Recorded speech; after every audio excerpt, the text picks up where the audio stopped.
Hola, buenas tardes. Vamos a ver prácticamente mensajes y temas claves de la cardiooncología porque es una rama pues muy grande y que está tomando bastante auge en la cardiología. Ahorita va a ser enfocado sobre resonancia magnética cardíaca y bueno, primero que nada, el interés sobre la cardiooncología surgió de que el cáncer y las enfermedades cardiovasculares comparten muchos factores de riesgo: la obesidad, el sedentarismo, el tabaquismo, la mala alimentación y los malos hábitos higiénico-dietéticos, lo cual ha llevado que actualmente 8.8 millones de personas mueran por cáncer y 17.7 millones de personas mueran por enfermedades cardiovasculares. Y para el 2040, por toda la mejoría en la terapia antitumoral, se espera que 26 millones de personas sean sobrevivientes al cáncer. Entonces, de aquí es importante tener grupos multidisciplinarios de oncólogos, hematólogos, cardiólogos, imagenólogos que puedan tomar en cuenta estos temas de relevancia y efectuar la evaluación del riesgo cardiovascular y la evaluación, el interés también de la prevención primaria y secundaria para poder planear el tratamiento quimioterápico adecuado. Ha sido difícil la estandarización de la cardiotoxicidad porque hay diferentes escuelas, diferentes sociedades, pero en el último revisión del 2022 por la ESC se definió que la cardiotoxicidad es la disfunción cardíaca con una disminución de 10% de la FEBI a menos de 50% o una disminución del strain de menos de 15%. Y también se dio muchísimo interés a que los inhibidores del checkpoint son terapias que causan miocarditis y por lo tanto la resonancia magnética de corazón puede ayudar mucho en el diagnóstico definitivo y sobre todo en el seguimiento para ver aquellos pacientes que presentan recuperación completa o que están en fases de recuperación. Otro tipo de cardiotoxicidad pues es la hipertensión durante el tratamiento contra el cáncer, arritmias como prolongación del QT, bradicardias, taquicardias ventriculares, etcétera. Esta cardiotoxicidad se da a partir de cambios fisiopatológicos, que sería edema, vacuolización, necrosis y apoptosis, que va a depender de diferentes mecanismos. En las antraciclinas es un mecanismo directo de daño sobre el cardiomiocito. En los inhibidores de checkpoint, por ejemplo, son secundarios a una miocarditis y en la radioterapia, por ejemplo, es secundario a una activación de la cascada inflamatoria. Pero todo esto nos va a llevar a diferentes daños, ¿no? Y el punto es encontrarlo en alguna de las etapas, sobre todo en la etapa temprana, que es aquella en los primeros 3 meses de la quimioterapia, y no esperar hasta ya una etapa tardía. Y los enfoques en general de la cardiooncología es evaluar el riesgo cardiovascular inicial previo a la terapia antitumoral, el monitoreo cardíaco durante la instauración de esta terapia y la detección de las lesiones o complicaciones que pudo tener el paciente sobreviviente al cáncer. El primer método de estudio que vamos a tener y el más fácil, el más accesible es el ecocardiograma. A través de este podemos evaluar la función del ventrículo izquierdo, la función del ventrículo derecho y el strain. En los equipos más novedosos, pues incluso función 3D o strain de ambas cavidades. Sin embargo, aunque es muy accesible, también tiene sus defectos, ¿no? Estas ventanas que no son óptimas para poder calcular la función y que tiene bastante variabilidad inter e intraobservador. Por lo tanto, en las nuevas guías de cardiooncología del 2022 ya se le da relevancia a la resonancia magnética cardíaca, sobre todo en este punto donde el ecocardiograma no nos resuelve la duda, pero que es accesible la cardioresonancia también para nosotros. Se limita mucho la guía a esto, ¿no? Cuando el ecocardiograma no nos resolvió la duda. Sin embargo, tiene muchísimas utilidades. Desde el 2021, antes de que saliera la guía, la ESC ya recomendaba un protocolo con lo mínimo necesario para evaluar en un paciente oncológico, y esto es la evaluación de las características basales: masa, función del ventrículo izquierdo, strain, volúmenes, que lo vamos a obtener a través de localizadores, de cine y de strain, y otras secuencias para poder evaluar edema y fibrosis, en los cuales tenemos el T1 mapping, el T2 mapping y las secuencias ponderadas en T2.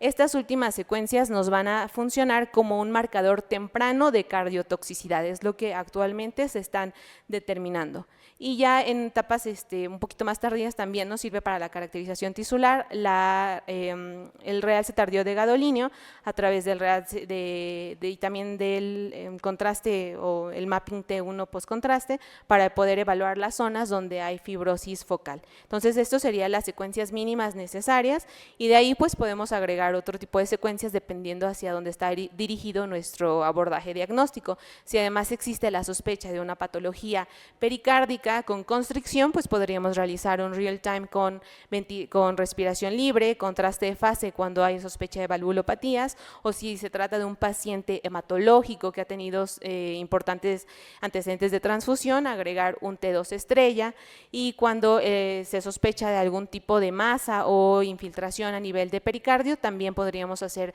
un T1 con o sin saturación grasa. Y por otro lado, las secuencias extras con gadolinio serían aquellas que nos sirven para evaluar perfusión y cuando estamos ante la sospecha de algo isquémico, ¿no? Una perfusión en reposo o en estrés, y cuando estamos en esta sospecha diagnóstica, pues también, aunque no es el tema, pues nos podemos apoyar de la angiotomografía para evaluar coronarias. La función, como ya lo sabemos, pues es el gold estándar, la resonancia magnética para volúmenes, función, masa. Y la importancia o el punto del por qué solicitar un método diferente al ecocardiograma es que el ecocardiograma tiene una variabilidad de al menos 6.1% en cuanto a la FEBI, mientras que la resonancia su variabilidad es solo del 2%.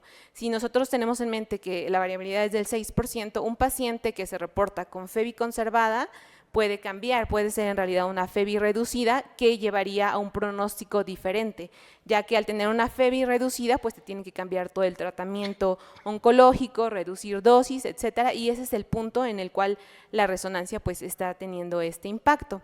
Como podemos ver aquí, su valor va a ser más que nada pronóstico al evaluar de forma más exacta la función tanto del ventrículo derecho como del ventrículo izquierdo.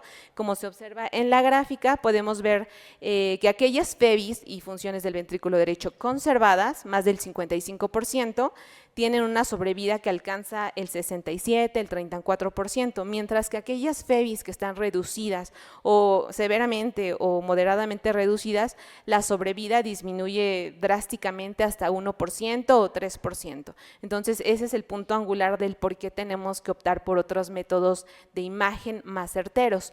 Además, como ya lo estaban platicando en las otras charlas, el strain, que es un método reciente, el strain de 3 dimensiones, tanto longitudinal, radial y circunferencial, también se empieza a adoptar como un método de detección temprana de cardiotoxicidad. Las imágenes ponderadas en T2 también nos sirven para poder evaluar esas áreas donde está iniciando el edema, la inflamación del miocardio, y al hacerlo comparativo con el músculo esquelético y tener una relación mayor de 2, este punto sería de inflamación positivo. En cuanto a la caracterización tisular, pues en realidad no hay un patrón de realce tardío que sea específico para cardiotoxicidad, pero se requiere que el patrón de realce sea no isquémico, sea sobre todo mesocárdico o endocárdico, y lo que más se ha asociado es un realce tardío lineal, mesocárdico, incluso de localización un poco más septal, pero bueno, en realidad no hay un patrón como tal definido. El punto es que no sea de otro tipo de patrón, por ejemplo, isquémico o infiltrativo. Y en cuanto a los mapeos paramétricos, igual es la novedad en cardiooncología. Se dice que el T1 nativo y el volumen extracelular son predictores igual tempranos de cardiotoxicidad, ya que se encuentran elevadas porque tienen una asociación con el contenido incrementado de líquidos. En cuanto al T2 mapping y el volumen extracelular, hay diferentes estudios que han evaluado su aplicación. En esta gráfica que les pongo es la aplicación de doxorubicina intracoronaria en modelos porcinos en los cuales se administró durante 16 semanas y se puede ver lo que evaluaron, ¿no? La función del ventrículo izquierdo en las líneas azules, el T2 mapping en las líneas rojas y el volumen extracelular en las líneas grises. Y como ven, al principio, en las primeras semanas, el efecto sobre estos parámetros se mantiene, son normales estas funciones. Sin embargo, conforme va avanzando la aplicación y el tiempo, el T2 mapping va incrementando y es el primer marcador de que algo está mal antes incluso de que la FEBI empiece a caer. Este es el mismo estudio donde le inyectaron a los modelos animales antracíclicos, y como se puede ver en las imágenes, al principio cuando la dosis no es tóxica, cuando la dosis acumulada no es tóxica, no hay cambios en ninguno de estos parámetros, tampoco cambios histológicos, pero cuando ya alcanza una dosis que ya es tóxica acumulativa, entonces hay un daño que al principio puede ser reversible, empieza con vacuolización y empieza incrementando el T2 mapping. Posteriormente podemos tomar dos caminos, el de hacer algún tipo de intervención, en este caso humano, iniciar con terapia de falla cardíaca, por ejemplo, o disminuir la dosis, y entonces el cambio que se verá será hacia la negativización y la normalización de la histopatológica. Sin embargo, si se persiste con la dosis incrementada, inadecuada del cardiotóxico, va a continuar afectado el T2 mapping, se va a afectar el T1 mapping y el volumen extracelular, y como histológicamente lo podemos ver como una vacuolización masiva, fibrosis y apoptosis. Este es un ejemplo de una paciente de 60 años con diagnóstico de mieloma múltiple, con una FEBI del 68%, y como podemos ver en las flechas marcadas con rojo, tiene realce tardío. Como les decía, lo más clásico será un realce mesocárdico, lineal a nivel septal, que corresponde también con una elevación del T1 mapping. Y en el de abajo es una mujer de 62 años, igual con mieloma, pero con ya un diagnóstico un poco más prolongado, de 6 años, en el cual también tiene este realce, pero ya no cuenta con la elevación del T2. En esta imagen sé que es un poco grande, pero lo que quiero señalarles es cuáles han sido los parámetros por resonancia magnética que hasta ahora se han validado como que tienen cierto predictor en cardiotoxicidad. Y esto es la función del ventrículo izquierdo, la función del ventrículo derecho, los parámetros de deformación por strain y la caracterización con T1 y con T2 mapping. Hay diferentes estudios que ya han demostrado o han dado evidencias de esto, y por lo tanto incluso sociedades de oncología ya recomiendan en el cáncer de mama. Este es un modelo, de hecho, de cómo se debe de ir registrando con al menos dos métodos de imagen, en este caso el ecocardiograma y la resonancia magnética, y el seguimiento que se le debe de dar desde la base, previo al inicio de la quimioterapia, a los 3 meses, a los 6 meses y durante el uso del trastuzumab. Y en esta imagen solo quiero que se queden con para qué más nos va o qué más nos puede aportar la resonancia magnética. Como ven, el MUGA prácticamente ya no se utiliza, a menos de que no cuenten con ningún otro método. La ecocardiografía pues nos sirve para lo clásico, funciones, si tienen strain pues para esto también, y para la masa. Pero la resonancia magnética pues nos da la ventaja de la caracterización tisular y de parámetros mucho más confiables y reproducibles.